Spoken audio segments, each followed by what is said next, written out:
She was standing outside his building in the February cold, with a baby on her hip and a document in her hand that she had been told by 3 separate people to destroy. She had not destroyed it. She had walked 47 blocks from the hospital because the subway required a Metro card she did not have, and the cab required money she had given to the pharmacy 12 hours ago for the antibiotic Ren needed. She had walked in the wrong shoes. She had walked in a coat with a broken zipper, held shut with a safety pin she had taken from the hospital supply closet. And she had walked because the document said one name at the top, and she needed the man that name belonged to look her in the eye and tell her himself that the child she was holding was not his daughter. The name at the top of the document was Cassian Morrow, and the man who owned that name had made one decision about her child 3 months ago, in under 4 minutes, without ever looking at her face. He had rejected Ren, sent back the test result with 2 words written on the back in a hand, and she would later learn was not his, not mine. She had been living with those 2 words for 93 days. She was done living with them. She pushed through the lobby doors of Morrow Tower. She walked to the desk. She looked at the man behind it, and she stated the only thing that mattered. "My name is Reeve Canton. I need to see Cassian Morrow, and I am not leaving until I do." 3 months earlier, the letter had arrived on a Tuesday, white envelope, no return address, couriered to the apartment she shared with a woman named Diana, who was kind enough to let her sleep on the pull-out couch in exchange for help with the rent Diana could no longer cover alone. Reeve had been on nights all week. She had picked up the envelope between her teeth while she unlocked the door with one hand and balanced Ren with the other. She had read it standing in the hallway. The letter was from a law firm, Hargrove and Associates, Park Avenue, and it stated, in the specific language of men who are paid to speak without saying anything, that a paternity test had been conducted using a sample provided by her child's biological father, that the results had been reviewed, and that the party in question wished it to be known that he did not acknowledge paternity and would not be pursuing further contact. There was a check paper-clipped to the letter, $100,000. The memo line read, "Final settlement, no claims." She had put Ren down on the couch. She had sat beside her. She had stared at the check for a long time. Then she had folded the letter in half, then in quarters. Then she had put it in the drawer under the kitchen counter, where she kept the things she was not ready to deal with. She had not cashed the check. She had told no one. She had gone to work the next morning, and she had done her job, and she had come home and fed Ren, and read her the board book about the bear and the moon, and she had lain in the dark on the pull-out couch, long after Ren was asleep, and she had allowed herself for exactly 40 minutes to feel everything she could not afford to feel during the day. And then she had stopped, and then she had started making a plan. The plan had taken 93 days to complete.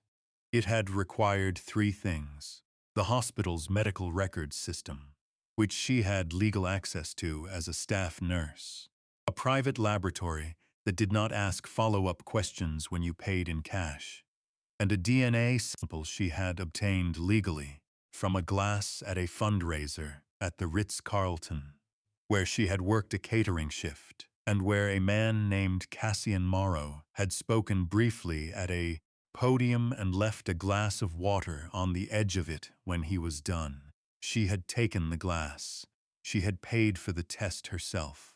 She had received the results 14 days later, and the results had not matched the results in the letter from Hargrove and Associates. The results she was holding now matched something else entirely, something that changed everything. That was why she was standing in the lobby of Morrow Tower on a February morning, with a baby on her hip and a document in her hand, because the test that had been used to reject her daughter had not been Cassian Morrow's DNA at all. She had done the reading. She knew what his name meant in this city. She knew that Cassian Morrow's public face was the Morrow Group, private security contracts, 3 tech firms, a real estate portfolio that covered 4 blocks of Lower Manhattan. She knew that the private face was something else, the kind of something else that people in her neighborhood referenced obliquely, the way people talk around, a thing they have decided it is safer not to name directly. She knew all of this. She was terrified in the specific, clear-eyed way of a woman who is terrified and has decided to go forward anyway, because going forward is the only direction that leads anywhere. She had Ren on her hip. Ren had her face buried in Reeves' shoulder and was doing the thing she did when she was uncertain, which was to make herself as small as possible and hold very still, as if stillness might make the uncertainty pass around her. She was 3 years old, and she weighed 27 pounds, and she was the entire reason Reeve was standing in this lobby. The receptionist made a call, then another. Then a woman in a dark suit appeared and asked Reeve to follow her. Reeve followed. The elevator was mirrored. She looked at herself in it for the 15 floors. The coat with the safety pin, the shoes she had walked 47 blocks in, the child on her hip who was now looking at the elevator buttons with the focused interest of someone who has never been in a building this tall. She straightened her shoulders. The doors opened, and Drax, who had worked for Cassian Morrow for 8 years, and who had a standing protocol for handling walk-ins, stood in the corridor and looked at her, and did not quite reach for the protocol. The office on the 38th floor did not look like what she had prepared herself for. It was large, yes, and the view of the Hudson through the floor-to-ceiling glass was the kind of view that required a specific level of power to occupy every morning without remarking on it. But the desk had actual work on it, books with broken spines, a coffee cup that had been used and refilled and not replaced. And behind the desk, standing with his back to the room when she entered, was a man she recognized from the photograph in the newspaper archives. She had spent 3 evenings reading. Cassian Morrow turned. He was taller than she had expected. Broader. His face was the kind of face that had been handsome once and had been replaced by something better, specific, worn in, carrying the specific density of someone who had made decisions he would not undo and had learned to live in the consequence of them. He looked at her. He looked at Ren. He looked at the document in her hand. His expression gave her nothing. Drax, in the doorway, stated simply, "She says she has documentation regarding a paternity dispute." Cassian looked at Drax, then back at Reeve. He gestured toward the chair across from the desk. She did not sit. This was not stubbornness.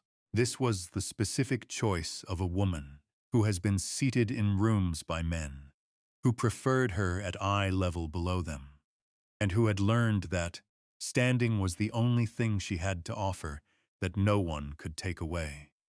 She put the document on the desk. She pushed it toward him. He looked down at it. He picked it up. He read it. And then something happened to his face that she had not expected. It was not anger. It was not dismissal. It was the specific expression of a man who has just been handed information that rearranges something structural. He read it a second time. Then he set it down very carefully, and he looked at Ren. Ren, who had been watching him with the serious, unblinking attention of small children who have not yet learned to pretend they are not looking, looked back. He stated quietly, without looking away from her face, Who sent you the original test result? The letter from Hargrove and Associates, Reeve answered. The law firm told me it came from your office. His jaw tightened. It was the first thing his face had done. I did not send any letter, he stated. I did not authorize any test. I did not know this child existed until 30 seconds ago. The silence that followed was the kind that has weight. She had prepared herself for anger, for dismissal, for the door. She had not prepared herself for this, for the flatness of his certainty, for the absence of defensiveness, for the specific look of a man who has just understood that someone in his organization had made a decision they were never authorized to make. He looked at Drax. Drax, in the doorway, had already gone very still. Find Benedict, Cassian stated. Find him now. Then he looked at Wren again, and Wren, apparently having completed her assessment, reached out one small hand toward the edge of his desk, as if testing whether it was real. He did not move away. He watched her small fingers trace the wood grain, and Reeve, watching his face, understood that whatever she had walked into was not what she had expected. It was something else entirely. Something she did not yet have a name for. The day she had met Cassian Morrow the first time, she had not known who he was. That was the honest answer she gave herself now in this office. She had not known. And the not knowing was the only reason the night had happened at all. It had been a fundraiser for the pediatric wing at Mercy General. 18 months ago, November, the kind of event where the hospital brought in the donors, and the donors brought in the checkbooks, and everyone wore something uncomfortable and smiled at people they would not recognize at a grocery store. She had been working the catering staff. He had been one of 12 men in expensive suits standing near the bar when the speech ran long and the waitstaff needed to rotate position. She had been behind him when he backed up without looking, and she had saved the tray by sheer reflex, and he had turned and apologized with the specific immediacy of someone who actually meant the apology rather than performing it. They had talked for 11 minutes. She had not asked his name. He had not asked hers.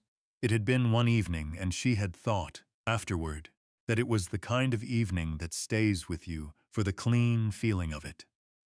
A brief, real conversation with a stranger who was actually present for it.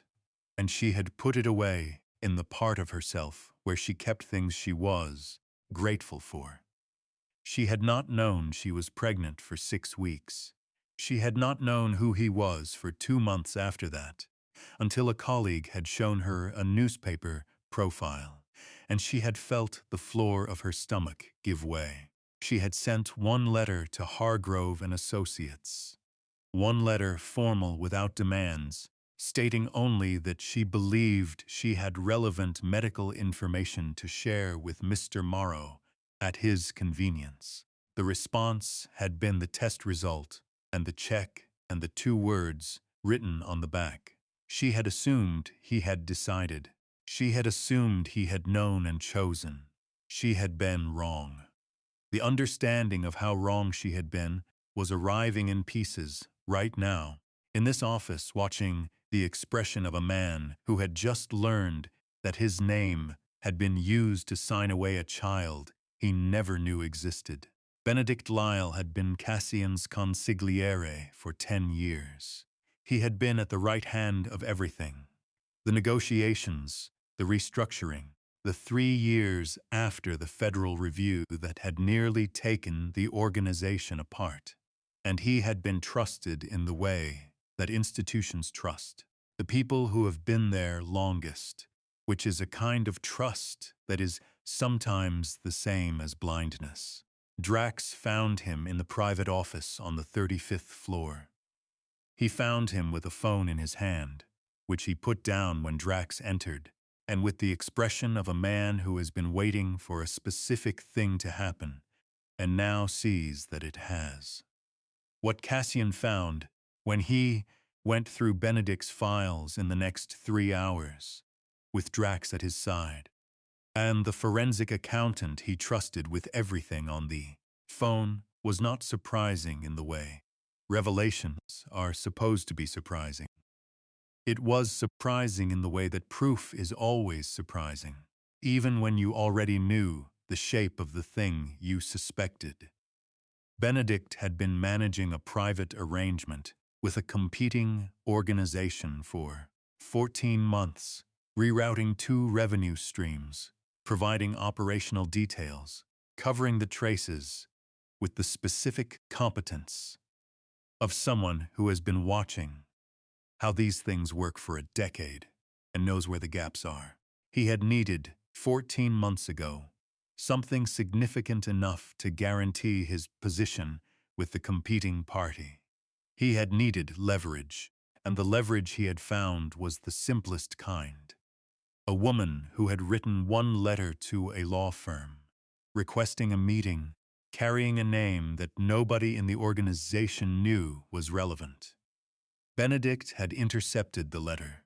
He had arranged the test, not with Cassian's DNA, but with a sample from a man named Ford Slate, Reeves' abusive ex, a man with a criminal record long enough to make the paternity question not just dismissible, but actively dangerous to pursue.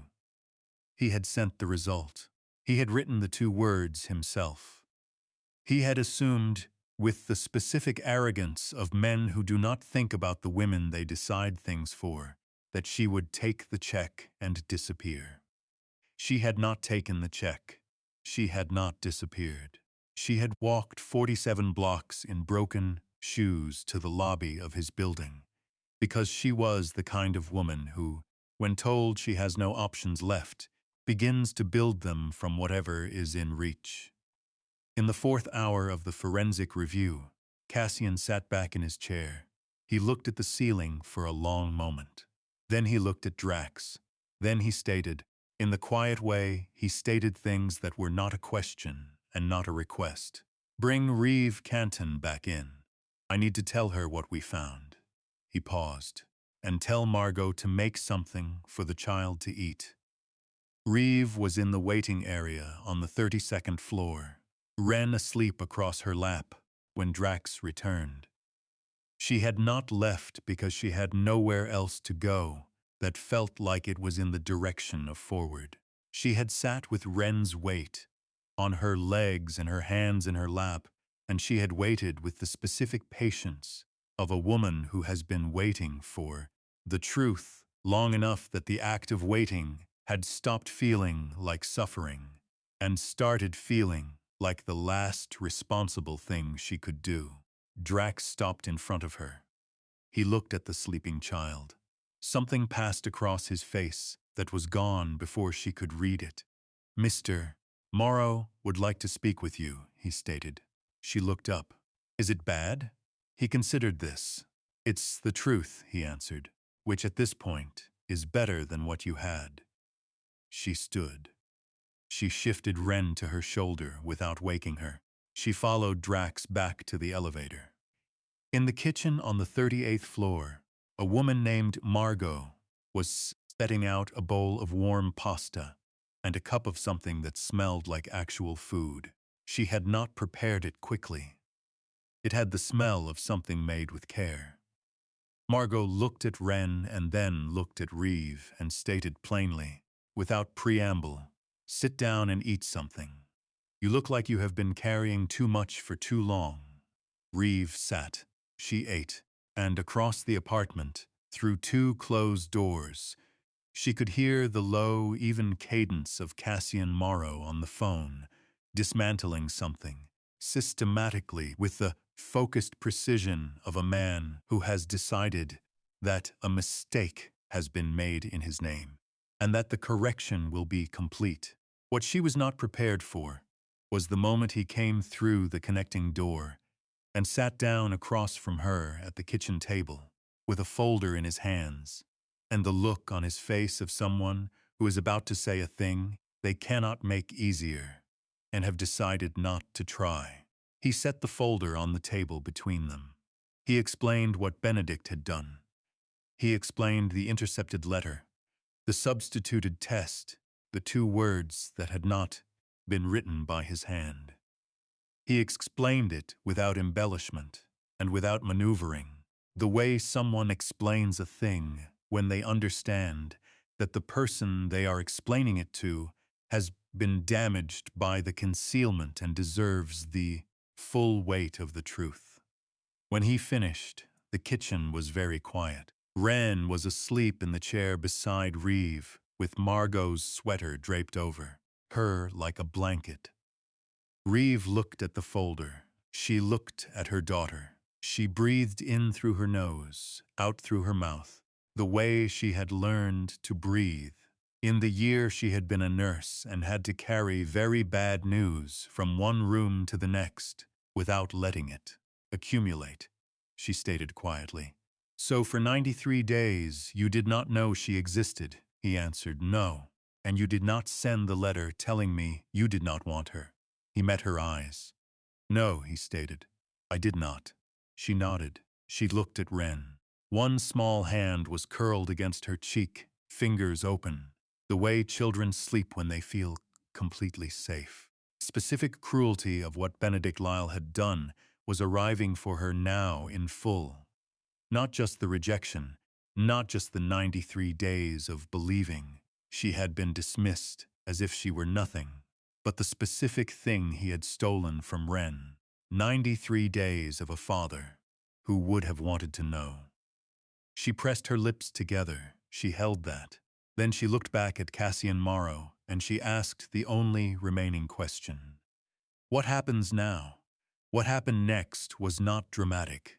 This was one of the things she would think about later.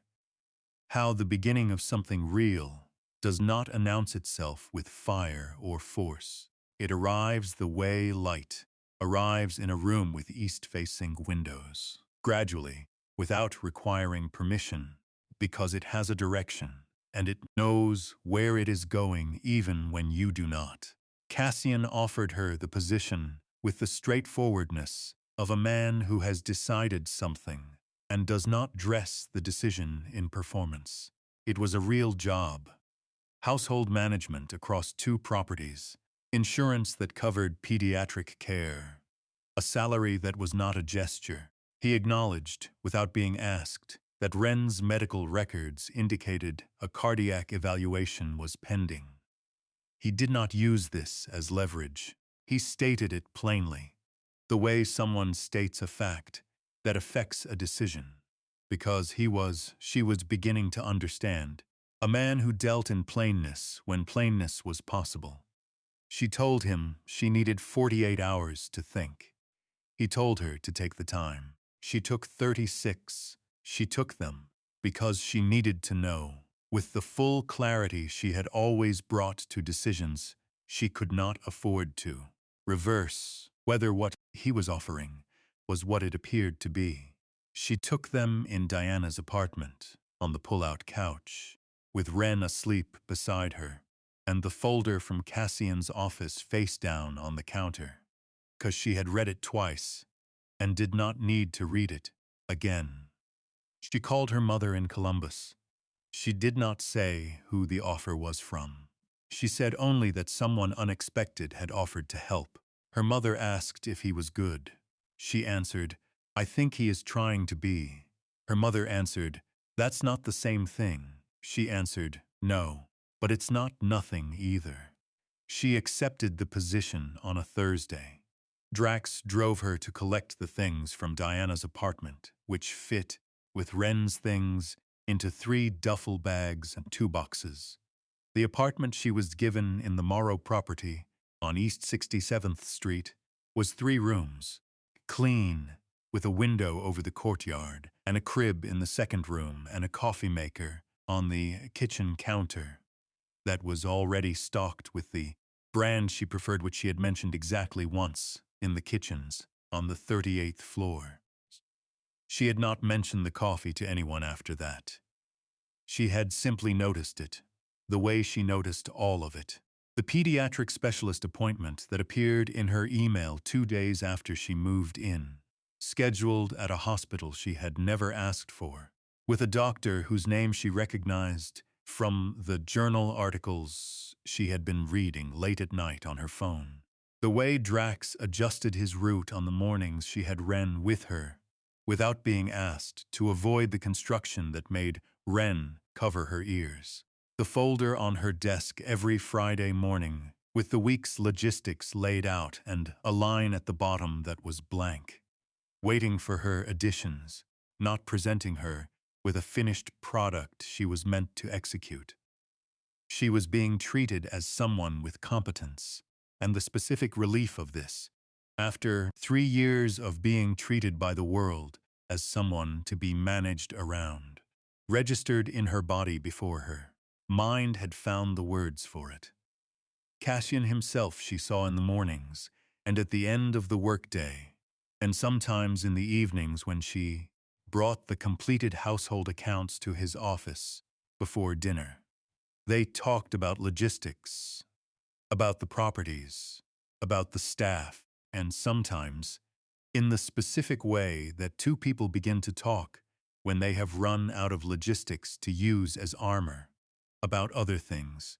She learned that he drank his coffee without sugar because sugar made him impatient, which made no physiological sense. And he acknowledged this. He learned that she had wanted to be an architect before she became a nurse, and that she had chosen nursing because it was the version of the same impulse that was immediately useful, which he found the most precise thing anyone had said about vocation in recent memory. Ren, for her part, decided about him in the way that small children decide about people. Completely, without the cautious scaffolding that adults assemble on the basis of pure instinct. She called him by his name from the beginning. Not Mr. Morrow, Cassian, with the flat certainty of someone who has assessed the situation and found the formal option unnecessary. He did not correct her. He did not encourage her. He simply answered, every time as if this had always been the arrangement. The night Ren called him Daddy for the first time was not an accident. She was 3 years old, and she understood the word, and she used it deliberately, the way she used all deliberate things. At the kitchen table, at dinner, looking at him with those clear, direct eyes. She offered it once, matter of fact, as if she was naming something that already existed. Margot, at the counter, went very still. Drax, in the doorway, looked at the ceiling. Reeves' fork did not reach her mouth, and Cassian Morrow, the most composed man she had ever watched move through a room, looked at the child who had just claimed him with one word, and went completely still for 4 full seconds. And then, very quietly, he stated, "Finish your vegetables." Ren went back to her carrots, satisfied. And Reeve looked at the side of his face and saw the thing he was doing, which was holding something inside, very carefully, because the room was full, and there was a limit to what he would allow himself in a full room. But she could see it. She had learned to see the things he contained, and what she saw, brief, raw, the specific look of a man who has just been given something he did not believe he was still allowed to want. She understood entirely. Benedict Lyle's ending came at 9:15 on a Wednesday morning on the steps of the Southern District Courthouse. It was public. There were cameras. His cooperation agreement, the deal he had been constructing for 14 months, was void the moment Cassian's lawyers submitted the forensic package. Because cooperation agreements do not survive the discovery that the cooperating party has committed fraud in the service of the investigation itself. He stood on the courthouse steps in a coat that had cost $3,000, and he looked like a man who has just understood that everything he built on someone else's foundation is now rubble. His wire, his documentation, his 14 months of arrangement.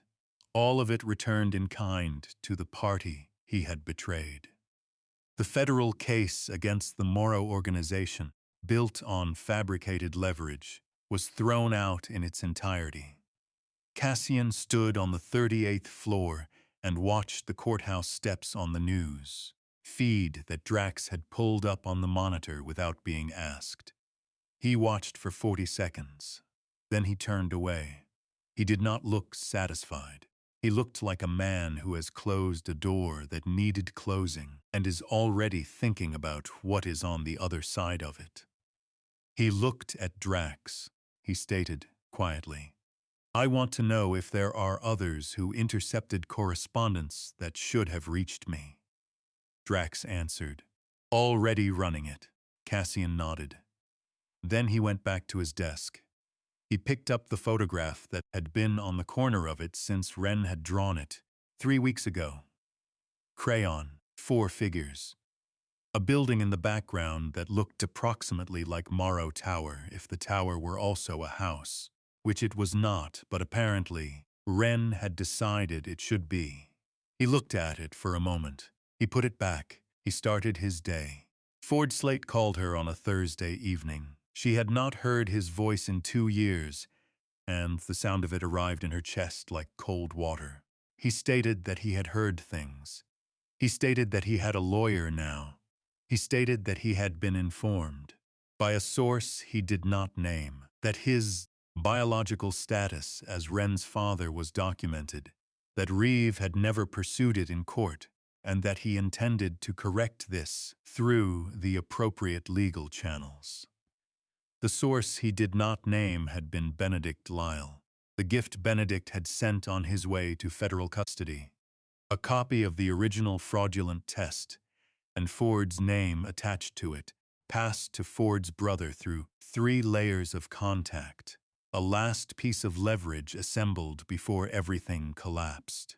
Reeve ended the call. She sat in the apartment on East 67th Street with Ren asleep down the hall, and the phone in her lap, and the specific cold clarity of someone who has been here before, who has been in a room with no way out and has found the way out.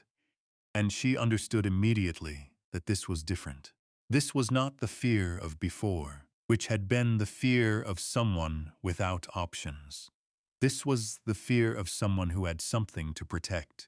She went to Cassian's office. She knocked. He opened the door. She stated, in 4 sentences, what had just happened. He listened without interrupting. He looked at her face. He stated, "Ford Slate has no legal standing. The original test was fraudulent. We have the documentation proving it. He will file nothing." And then, very quietly, with the specific emphasis of someone who means what they are about to say completely, "I am not going to let anyone take her." The simplicity of this, the absolute flatness of it, the total absence of hedging, arrived in her chest with the weight of something structural, something she had been bracing against for 2 years without knowing it, finally releasing. She did not cry. She was not going to cry in his office, but her eyes were bright and her throat was tight, and he was close enough that she was certain he could see it. She answered, "Okay." He looked at her for a long moment. Then he stepped back. He added, "Drax will handle the legal response by morning. Ford Slate will not contact you again." She nodded. She went back to her apartment. She lay in the dark. She breathed.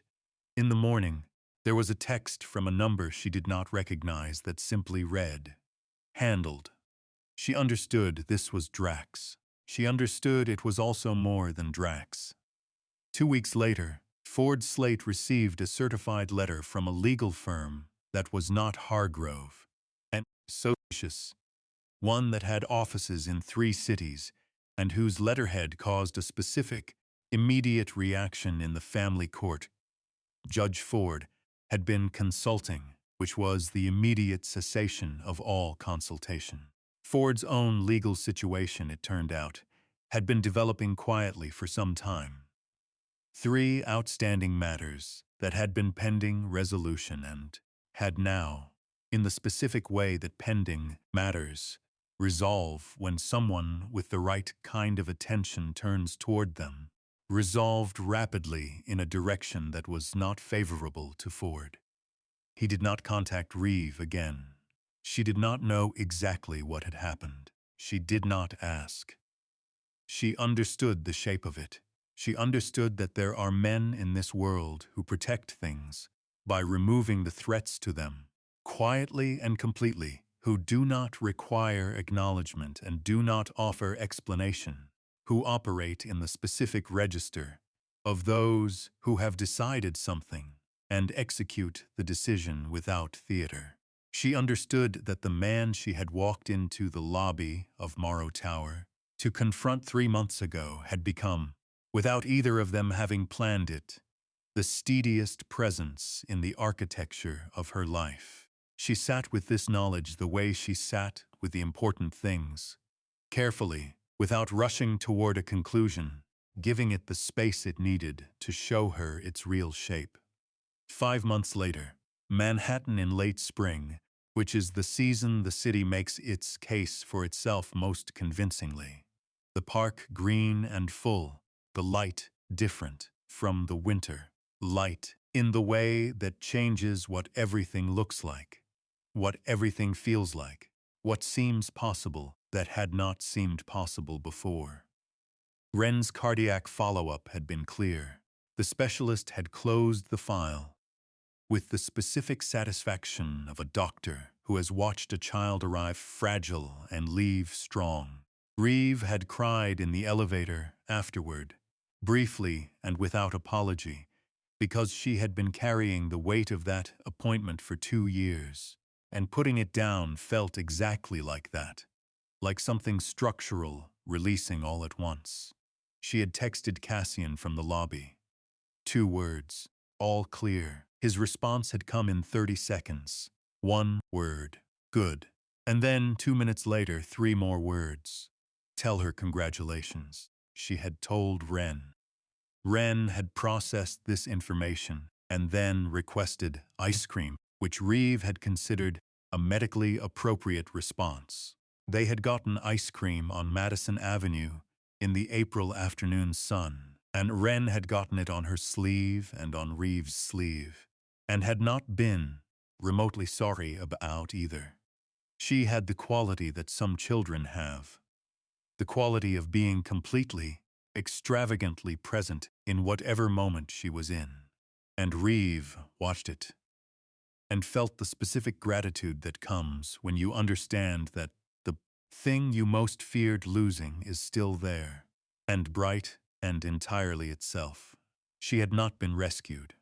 She needed this to be understood by herself before it could be true in the full sense. She had not been rescued. She had made a decision in a moment when every reasonable voice in her head was telling her to accept the settlement and disappear. She had made the decision to walk forward instead of away, and she had done it wearing broken shoes on 47 blocks of frozen sidewalk. What had come after that was not given to her. She had built it. She had done it with her own specific intelligence, and her own specific courage, and her own specific willingness to sit at a kitchen table with a man. She was still learning to trust and say the truth plainly, even when the truth was complicated. What had come after that was real. It was hers. She found Cassian on the roof of the East 67th Street building at the end of the day. He was standing at the railing facing south, the Hudson visible beyond the rooftops, the sky doing the thing April skies do in the late afternoon, which is burn clean and orange and make the city look like it is made of something more valuable than what it is actually made of. He had Wren's latest drawing in his coat pocket. He carried them all. She had been watching him carry them for months, carefully folded, replaced each time Wren produced a new one, as if the coat pocket were a specific archive maintained with intention. She had never spoken about this. Some things were more true for not being spoken. She stood beside him. He looked at her. She looked back. The city made its noise, which was continuous and indifferent, and the same as it had always been. These things have a shape, she stated, eventually. She was not entirely sure what she meant, but she trusted him to understand. He turned to face her. He looked at her with the full, direct attention she had learned to recognize as his most honest register. No management, no armor, just presence. "I know," he answered. Then he stated, "I need to ask you something." She waited. "It is not a request I have a protocol for," he added. This was from him, a very significant admission. She answered, "Ask it anyway." He looked at her for a moment. Then he stated the thing he had clearly been deciding how to state for some time. He was not a man who performed vulnerability. He was a man who offered it once, plainly, and did not hedge it. She heard it in the specific register of someone who has been waiting for something, without knowing it, who recognizes the thing when it arrives. She did not answer immediately. She looked at the city. She let the moment be what it was. Then she answered, yes. She did not have to qualify it. She did not have to explain what she meant. He nodded, once.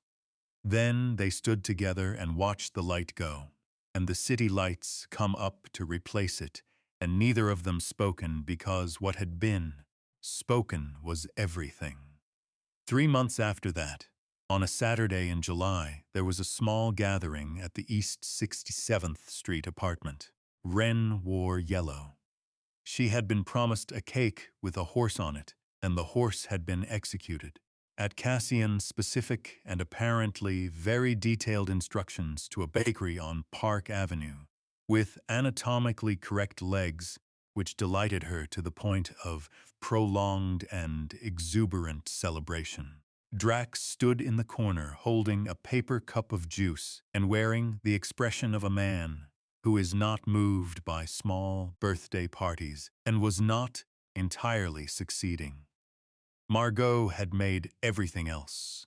3 dishes, each one made with the focused attention of a woman who understood that some meals are also a statement. Diana from the pull-out couch apartment sat beside Reeves' mother, who had flown in from Columbus, and both of them watched the room with the specific expression of people who are watching something become itself. Cassian sat on the floor beside Wren because the chairs were taken, and he had given his to Reeves' mother without being asked, and Wren climbed into his lap and showed him the horse on the cake, and explained at some length why the legs were correct this time, and what had been wrong with all the previous horses she had drawn. He listened. He asked clarifying questions. He was completely present. Reeve watched this from across the room. She was holding a glass of something cold, and the light was good, and her daughter's laughter was the loudest thing in the room. She thought about the version of herself from a year ago, standing on a frozen sidewalk with a document in her hand and a baby on her hip and 47 blocks behind her, and no certainty about what was waiting on the other side of the doors she was about to push through. She held that woman with the compassion that only comes with enough distance. You were doing your best. You found the truth when everyone was counting on you not to look. You walked forward, and look what was waiting. She had not been given this. She had earned it, every single part of it. And that, it turned out, made all the difference. Some truths are buried not because they are dangerous, but because someone decided you were not worth the truth. And the most powerful thing you can do in the aftermath of that decision is refuse to accept it, not with rage, not with performance, with the quiet, absolute refusal of someone who knows their own, worth well enough to walk 47 blocks in broken shoes on a February morning, because the alternative is living inside a lie, and that is not living at all. The man who rejected you did not reject you. He never knew you existed. And the man who finally sees you, the one who carries every drawing in his coat pocket, who gives his chair to your mother, who sits on the floor without being asked because you needed the space, that man is not a reward for surviving. He is a consequence of choosing yourself. The bravest thing a woman can do is not forgive the one who wronged her. The bravest thing is to keep moving toward the truth. Even when the truth is buried in a place she was told she had no right to go, she went anyway, and the truth changed everything. If this story found you at the right moment, if Reeve reminded you of a version of yourself who refused to accept a lie as her answer, then please take 1 second before you leave and hit the like button. It sounds small, and it is not. It tells YouTube that this kind of story deserves to reach more people. Leave me a comment. Tell me the moment that hit you hardest. Tell me if you would have cashed the check or walked the 47 blocks.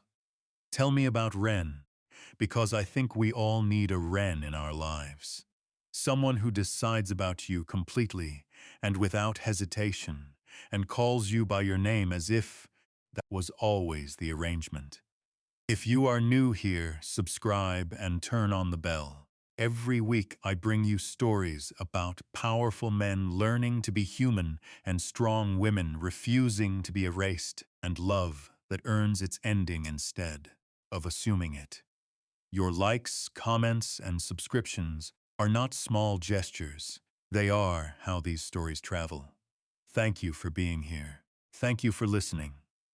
Until the next story, stay bold, stay open, and stay beautifully, unapologetically ruined.